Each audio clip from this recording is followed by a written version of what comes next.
Today I will take my newly built snowmobile camper out on the land.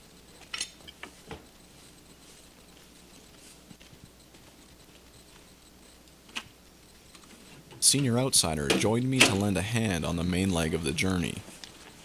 He'll drive, and I'll keep an eye on the sled while recording our progress.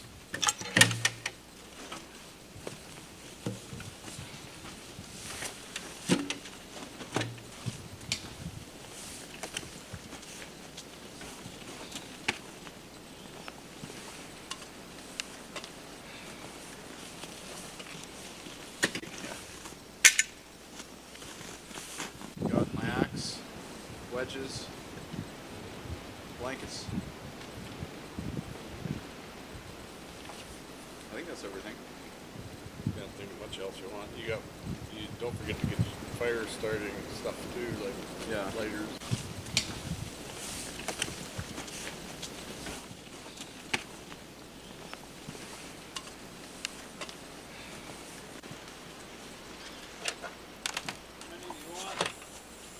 Just bring them all out and we'll see how much we need.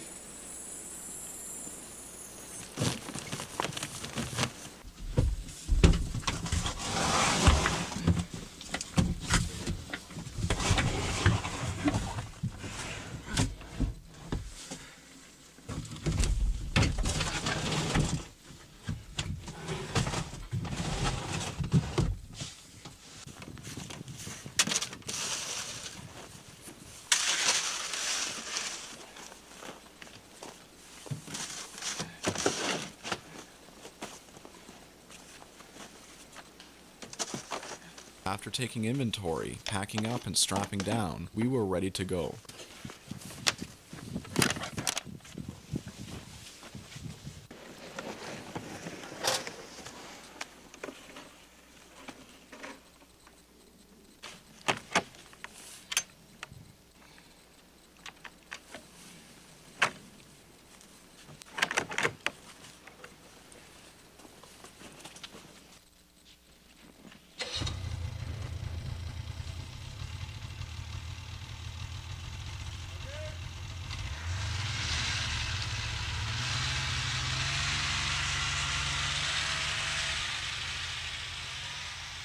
We took our time on the first section of trail, as it was uneven in many places.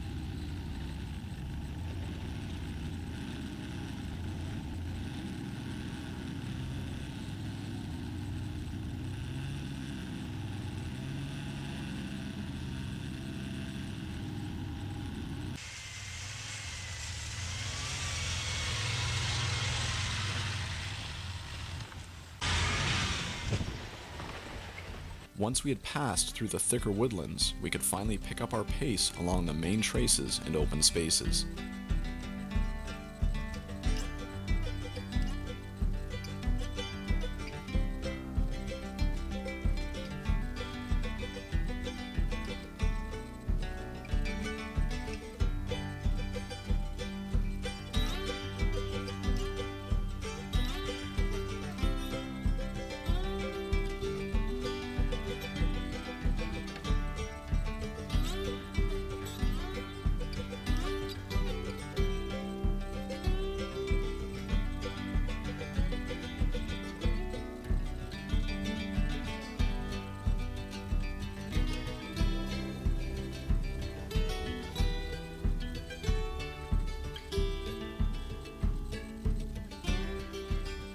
We eventually pulled into a small protected clearing within a cedar stand, along the edge of a windswept glade.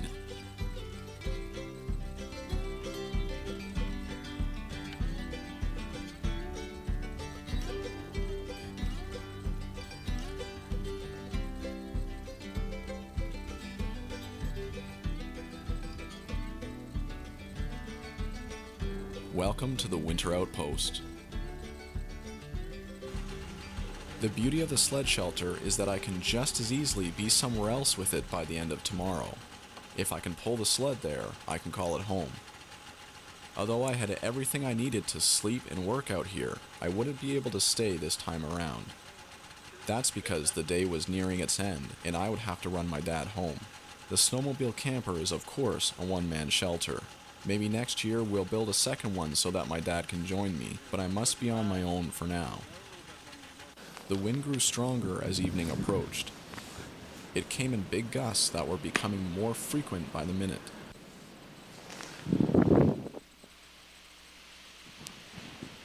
It was then that I heard an ominous creak and groan coming from a dead elm, which loomed and swayed over the camper with each new gust. I wouldn't be able to sleep with that dead giant hanging over my head, so I would have to deal with it just as soon as I could. But as the weather began to deteriorate, we decided that it was best to leave things as they were in favor of hitting the trail for home.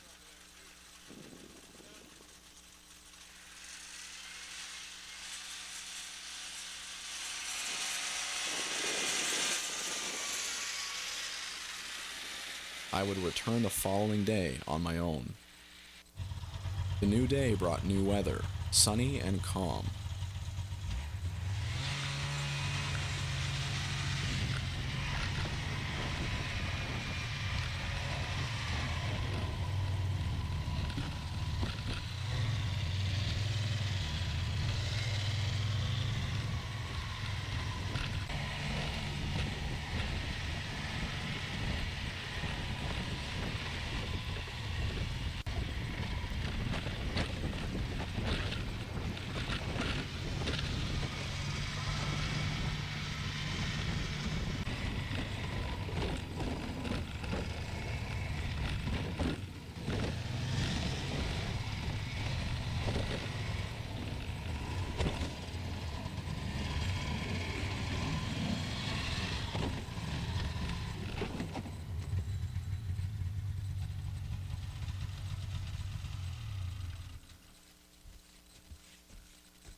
The first order of business was to deal with the elm.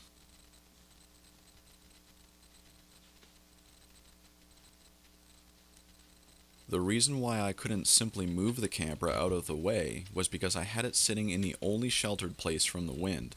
Plus, it'd be good to deal with a dead standing tree anyway. It had been dead long enough for most of the bark to have fallen from its branches.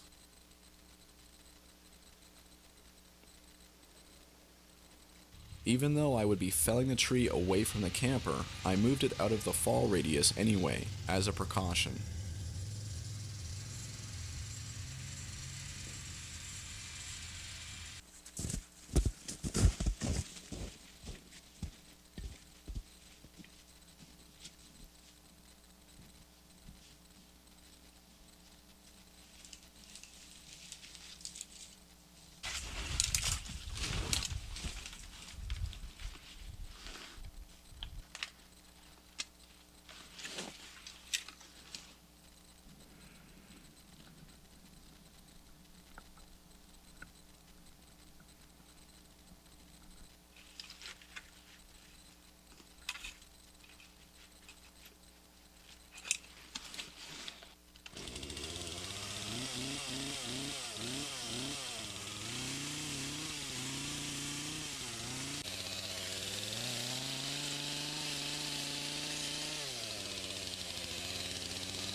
With my escape route cut, I was ready to bring the tree down.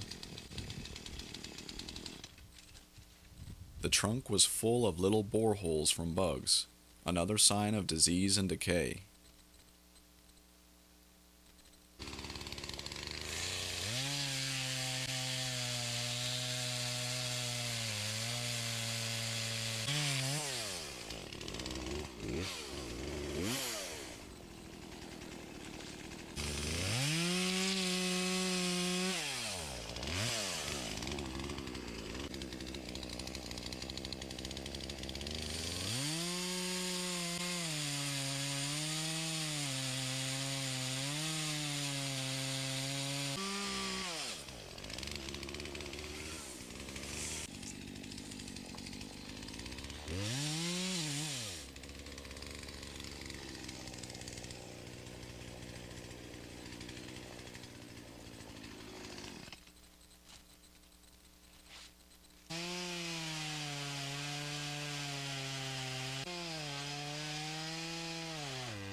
I'll return with my tractor in the spring to cut the tree into firewood for my grandfather. Maybe I'll even work out a deal with him to bring a section of it to my sawmill. I'm sure the diseased wood will reveal a beautiful grain.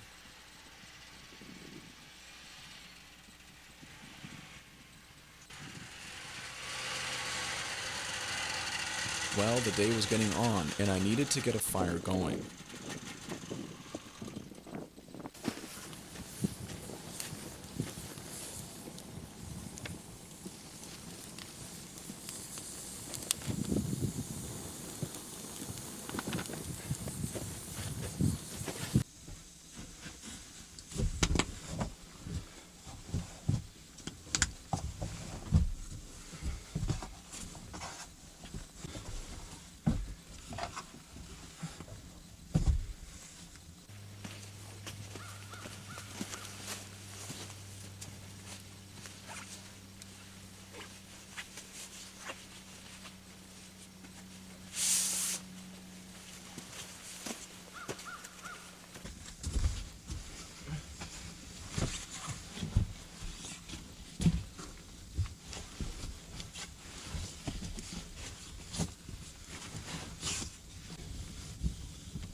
Here we have a balanced diet for the hard-working woodsman: turkey bacon, beans, and rocks.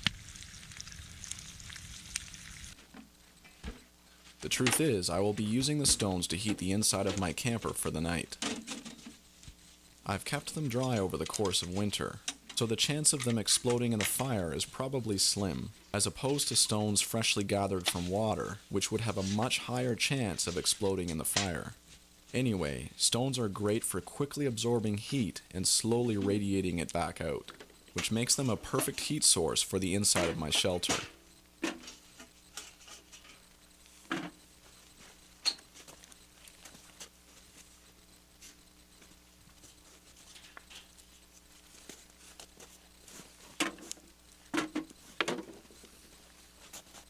Once the rocks were hot enough, I placed them into 2 large ammo cans.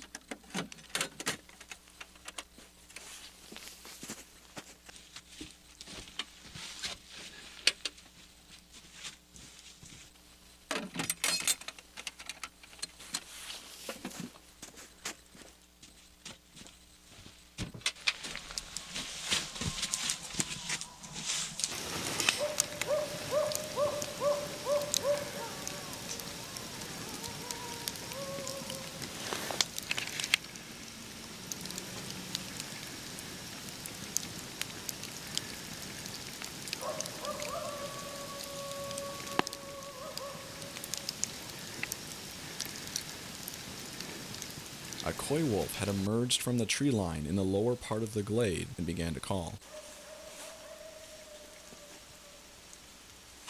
He'd only be the first of many wolf calls I'd hear that night.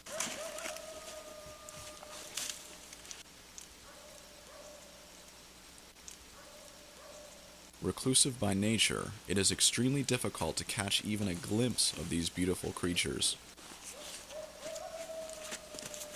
But make no mistake, they are here.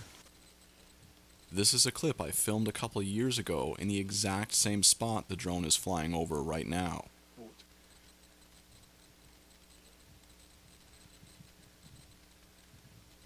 Clear.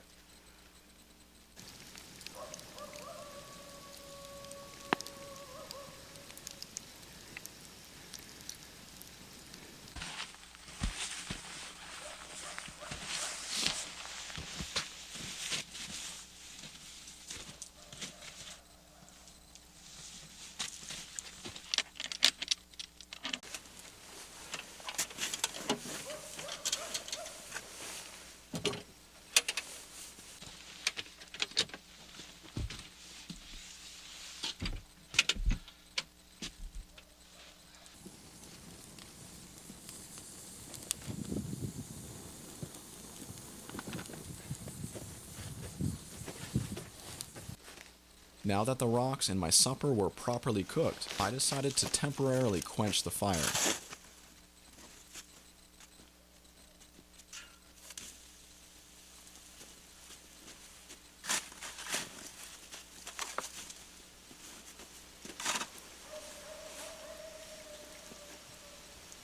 I only had so much dry wood with me, and I wanted to save the rest of it till later tonight, when I would reheat the stones one more time before bed.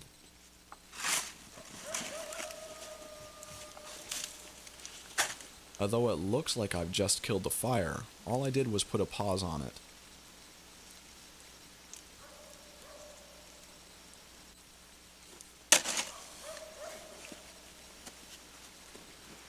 The underlying embers will eventually melt through the snow, and I will be able to restart it when needed.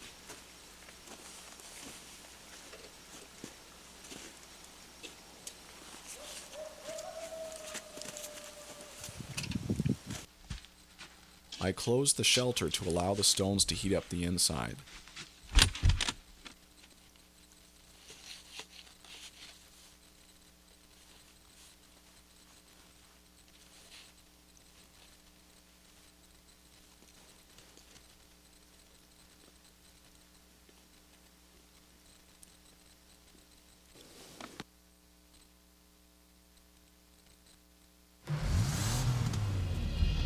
What do you know about family?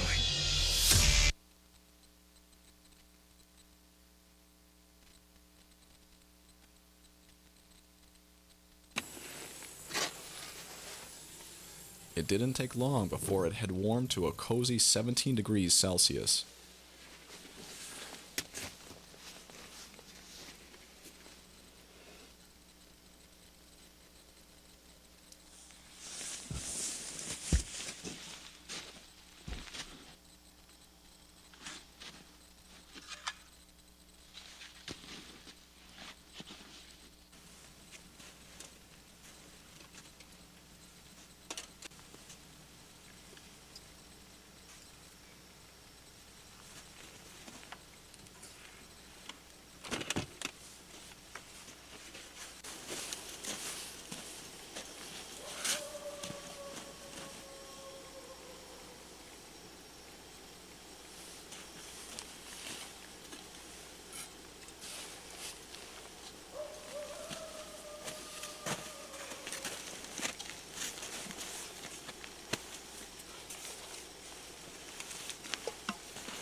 Just as I was setting my camera up to film the moon, I heard something rush right past me in the dark.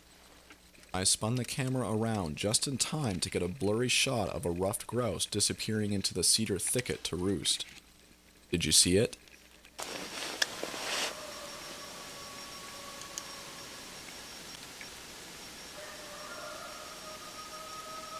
There would be no better place for it to hide, away from the reach of those hungry wolves. The rushing that I had suddenly heard was the wind from its wings as it passed right over my head.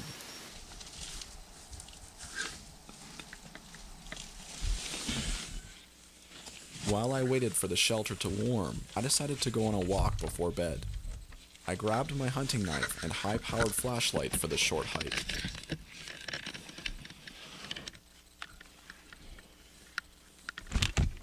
I had been wanting to explore a small trail I had discovered behind my shelter that day, and now was my chance.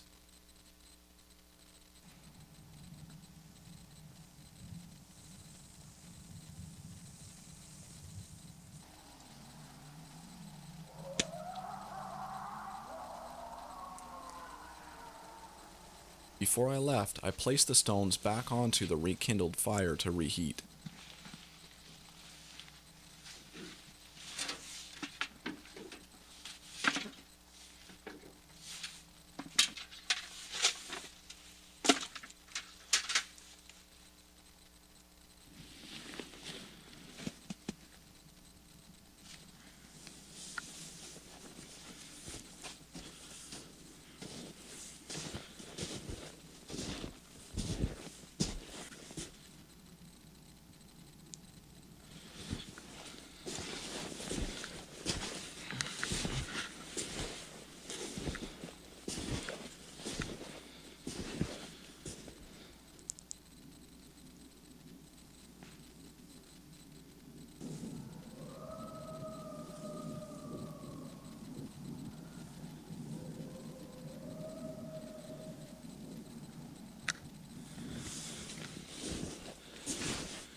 I was surrounded on all sides by a chorus of howls, and it was beautiful.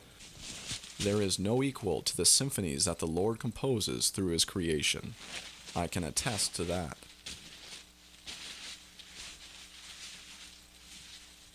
Cedar stands are as dark as any forest can come, which is why I wouldn't have even attempted this walk without my lithium-powered through-night flashlight. Now, this episode is sponsored by ThruNight, but you can trust that whatever I say is of my own honest opinion. If I didn't believe in the quality of their products, then I wouldn't have accepted the sponsorship in the first place. Simple as that. If you were to take a quick look inside my shelter, you'd get a pretty good idea as to how much I rely on ThruNight flashlights, judging by how many of them I have hanging from my wall.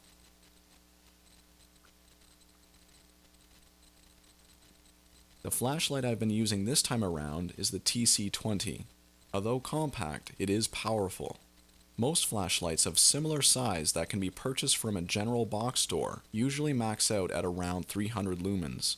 The TC20, however, has a max output of 3,800 lumens. The massive output of the TC20 is made possible by two main factors. Number one, its high-quality second-generation Cree LED. And number two, its high-capacity 5,000 mAh lithium-ion battery.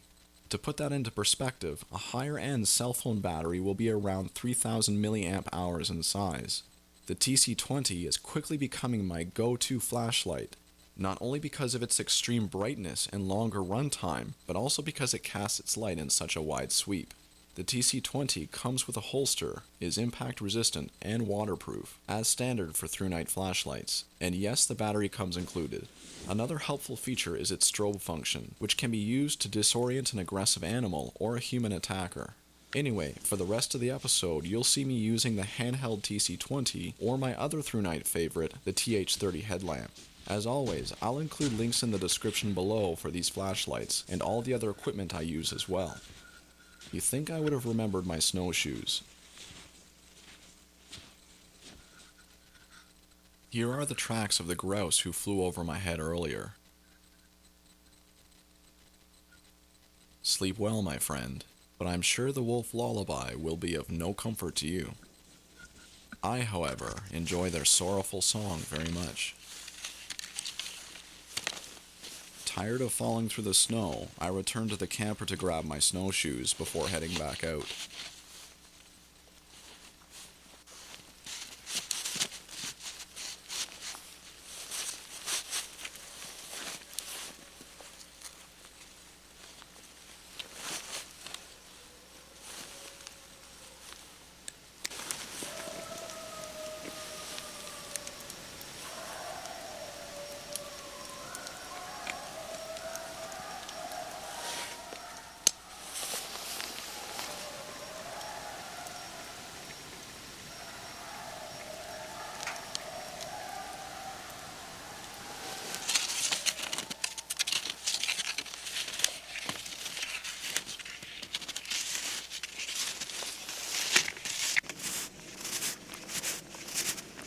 Much better.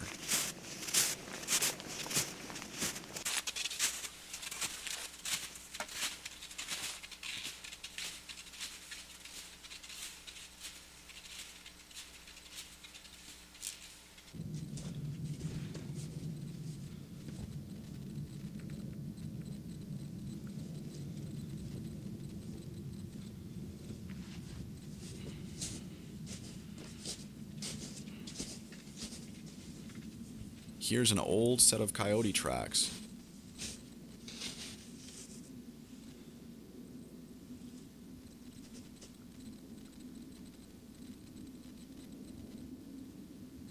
Why don't we see where they go?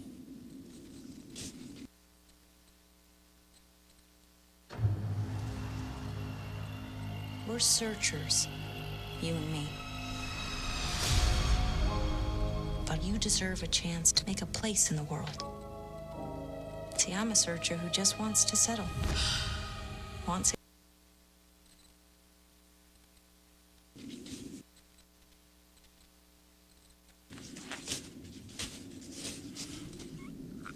Somewhere I can't follow.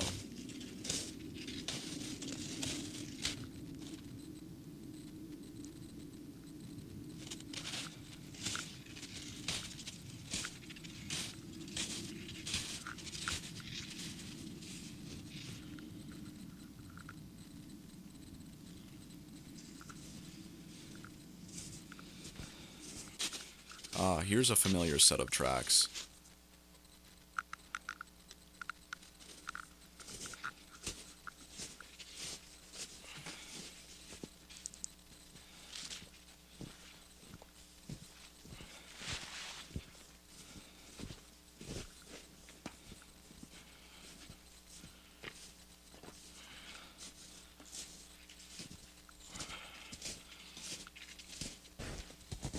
Home sweet home.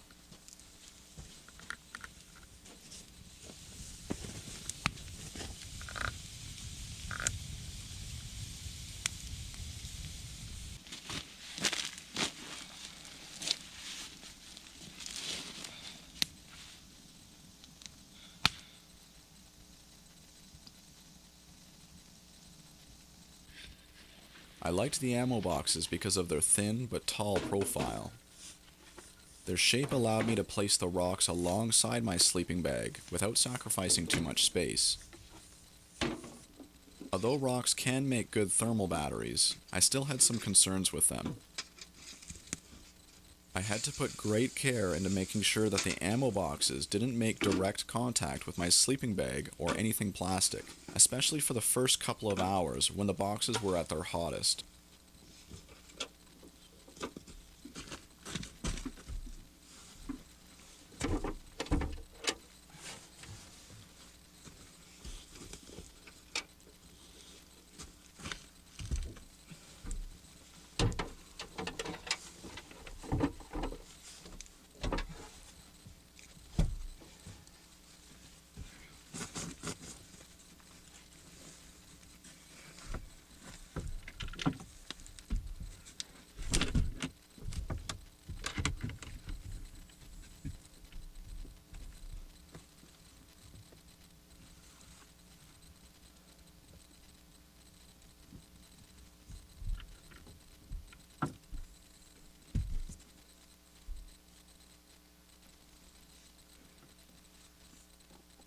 Once I had insulated the boxes with a thick towel, it was safe enough to touch, and therefore safe enough to have my sleeping bag against. Although the heated rocks are much safer to use in a shelter than fire, I figured there must be an even safer method. So next time I stay out here, I will use water as an alternative thermal battery to heat my camper with. I know it will be much safer, but I'm curious to see how efficient the water will be in comparison to the rocks.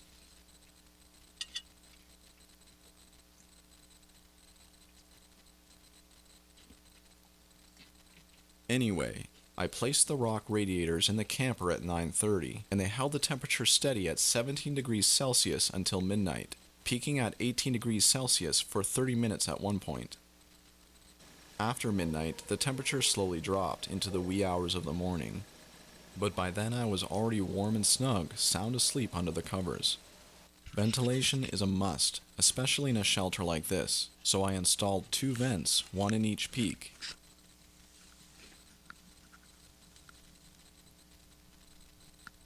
I also left a gap for fresh air above the door. As I placed my hand near these vents, I could feel warm moist air leaving through the top vents, and cold fresh air seeping in from above the door. Next time I stay here, I will add some hot water jugs in with the rock radiators. I think it'd be a good experiment to see which system is best for keeping my shelter warm throughout the night, especially during those really cold nights we experience in the dead of winter. At this point though, winter is drawing to a close, so it certainly wasn't as cold as it could be.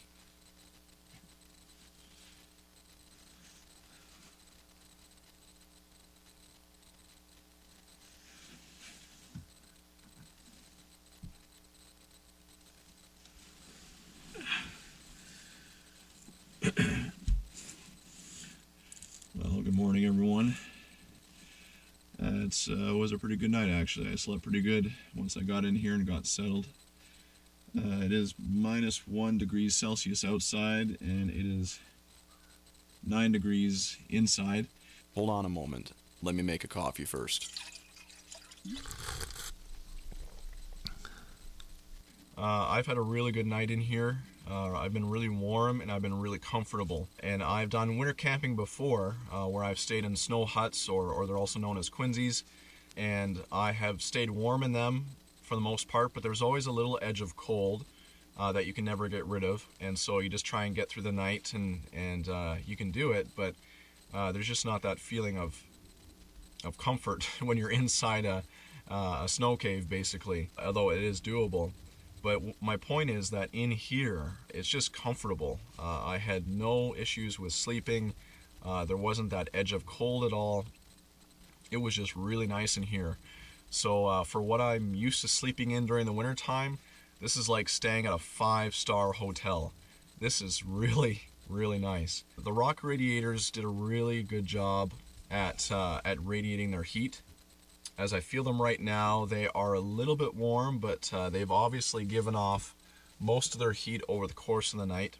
What I really like about the rock radiators is that they do such a fantastic job at giving off an even heat. I mean that spatially and as well as over time. Whenever I have a burner in here, which can only be for a short amount of time, because I don't like having open flames in such a small space, but whenever I have my burner on in here, the heat will just rise to the peak here, and it'll be really, really hot here around where my head is, but as it gets lower down to where my feet are, it's noticeably cooler. And so with flame, the heat just rises right to the top, and so most of it just gets trapped in the peak here before it releases off, and so it's just such an uneven dispersal of heat. And of course, I sleep on the ground, so if this shelter were to be heated by flame, which it's not, and I don't want it to be, but if it was, it would be a shame that most of the heat would actually rise to the peak, and I would be sleeping down on the ground where it would be cooler, and I'd be missing a lot of the benefit from that heat. But with the rock radiators, I noticed that the heat dispersal was incredibly even from the peak all the way down to the floor. The temperature was the same, which I wasn't expecting, but it's nice that the radiators here can be on the floor, and so they radiated sideways into me and also just into the space.